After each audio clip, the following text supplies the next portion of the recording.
A legal team for former President Trump argued before the U.S. Supreme Court that presidents should be immune from prosecution for actions taken while president. Justice Elena Kagan wasn't biting. Framers did not put an immunity clause into the Constitution. Not so surprising. They were reacting against a monarch who claimed to be above the law.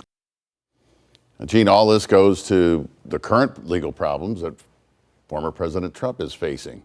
Should a former president be immune from prosecution? And do you think justices will actually sort of angle and I think they're looking at this for through a bigger lens than just Trump, because obviously presidents order, buildings to be bombed and they put hits on our enemies. So there is some immunity there, but not total immunity. They can't run around willy-nilly shooting people or kidnapping people. So it'll be interesting to see what kind of parameters they put on this. Michael, not just Trump, but any president. Don't they need a little wiggle room? I think that this Supreme Court's going to wind up being half pregnant. They're going to say, let's make some changes here, but let's punt it after the election. President Biden did an interview with radio host Howard Stern, who seemed to surprise the president with a question about presidential debates. I don't know if you're going to debate your opponent. I am somewhere. I don't know when. I'm happy to debate him. This comes as the president is being called out more than ever for claims that that may or may not be true. He just repeated that he used to work as a semi-truck driver. That apparently didn't happen. He said his uncle, lost in World War II, may have been eaten by cannibals.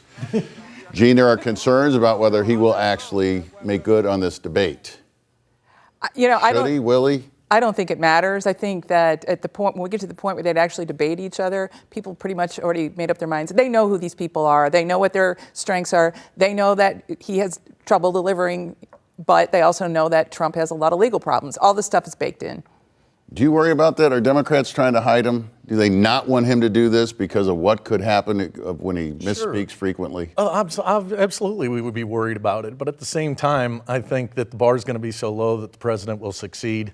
Debating Donald Trump is not something you want to be doing. I think we only see one of these. Final thoughts are next. First, Bomberito.com drone fox over Ballpark Village, which is celebrating its 10th anniversary. Unreal.